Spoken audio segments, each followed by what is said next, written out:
At common law, the ICC proceeds on the basis of general principles of law, recognized by what we call civilized nations. So the Kenyans have a right to celebrate because he's innocent until proven guilty. So the charges have been dropped. He has not been proven guilty, so he's still an innocent man. But the case can always come up once the prosecutor gathers enough evidence. They can prosecute him again. Well, for 2 months... I think ideally, this type of prosecutions work well when you're prosecuting a former head of state who doesn't have control of the state machinery, because you can get cooperation of the state party that brought him before the ICC or that is supporting the prosecution, not a sitting president. It's pretty difficult.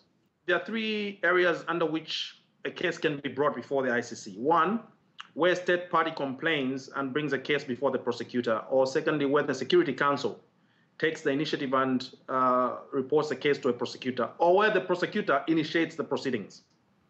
Now, what we have seen, I think, for the most part, the complaints, to some extent, have some legitimacy in the sense that most of the cases we are seeing are focusing on African heads of state.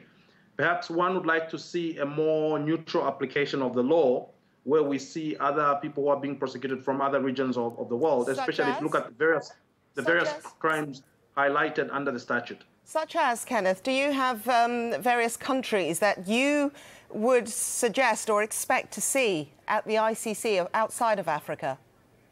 Well, I wouldn't go so far as making accusations. What I would say is we need to ask ourselves what constitutes, for example, war crimes, genocide. If there have been cases of that nature where an interpretation of the law clearly shows objectively that a war crime has taken place, I think there's a good case for the prosecutor to look into that. So I wouldn't make accusations, but I'll just look at the law the way it is and see how we can apply it fairly.